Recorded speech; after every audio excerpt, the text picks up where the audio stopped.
Yeah, my grizzles and groans continue. But at least, I guess, we've got a little brochure here that'll tell us a little bit about Lifeboat and what we're doing, but which Carmen has got. But I'm just going to hand over to you, Brian. You have a, what's it called? A complementary perspective on what we're on about tonight. Well, I must say, we are both very grateful for the opportunity to be able to speak to you tonight.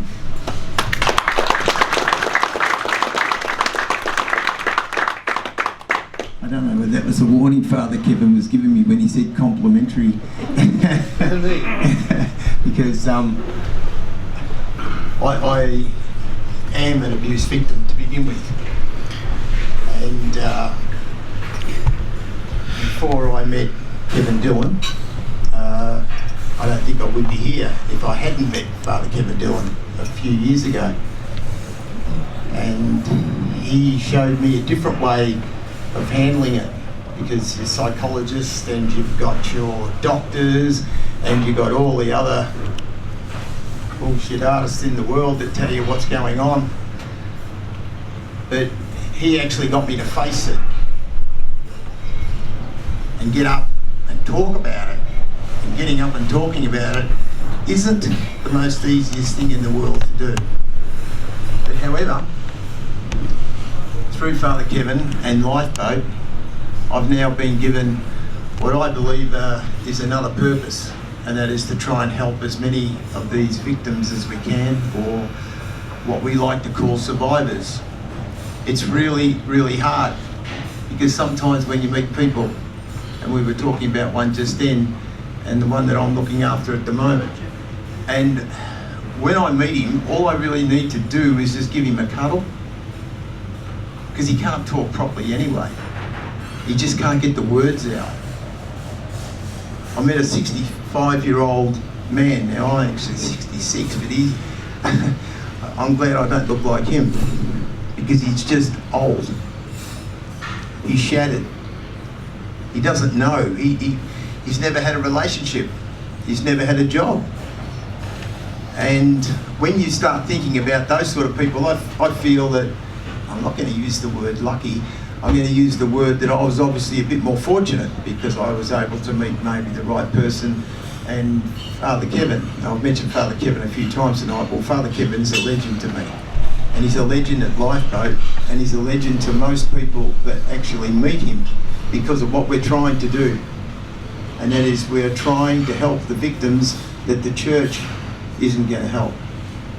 I won't start on the church, because my language sometimes is not, leaves a lot to be desired. And I don't know, so I've got a lot of ladies present, so I promised Father that I'd behave myself.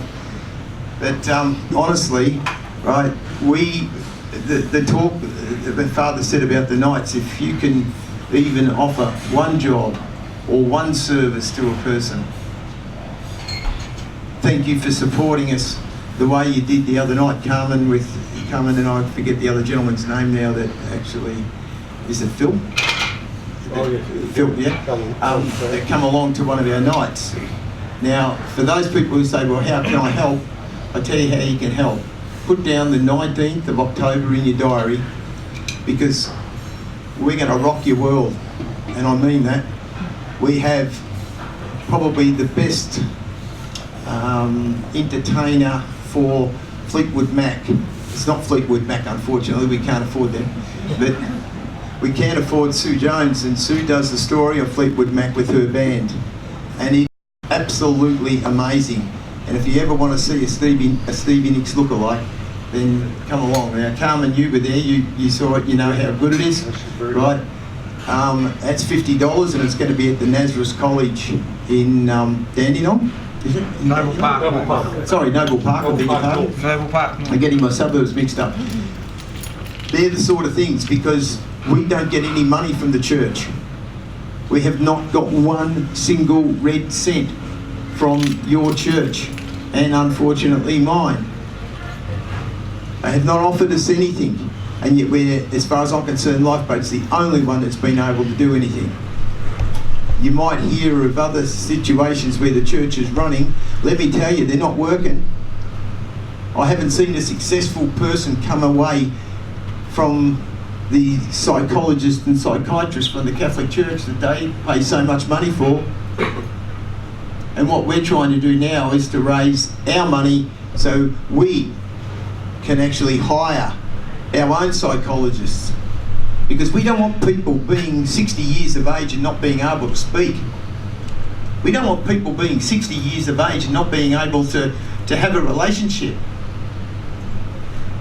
We don't want people to being 60 years of age and dying.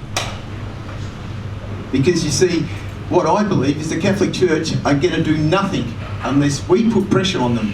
Because see, we all die. So if we all die, they don't have to pay any money out. I've never ever been so disappointed in all my life to be a Catholic as what I am now. Because, not because of what the people have done, but what the Catholic management have done. And that is, they've all told us to go and get stuffed.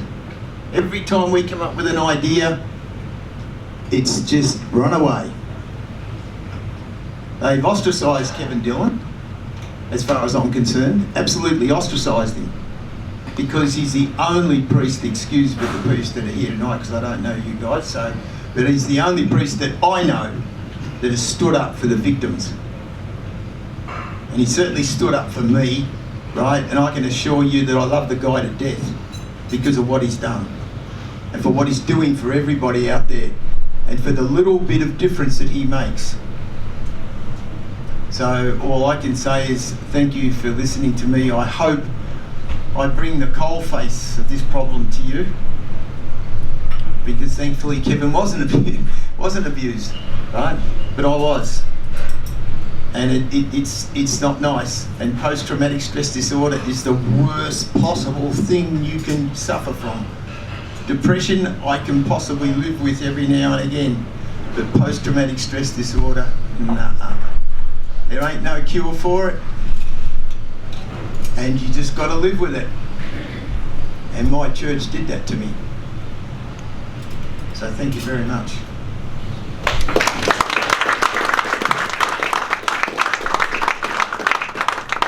Thank you, Brian. I've got, so we can start like the actual, the North Dandenong branch is actually giving you a donation tonight to the Lifeboat Foundation. So you can fill in the blanks here. Right? So that's a donation from the North Dandenong branch. So you can address it to Lifeboat Geelong. To my TAB account. Yeah, not the TAB account. No. Thank you indeed. So thank you very much. That is quite moving, and you don't hear a lot of that happening this day and age, because the Catholic Church is actually pretty quiet about it, like they've said. So thank you very much for talking, and it's a different view we're getting on this side, and it's great to, I mean, it's not great to hear, but it's good to hear. So thank you once again, Father and Brian.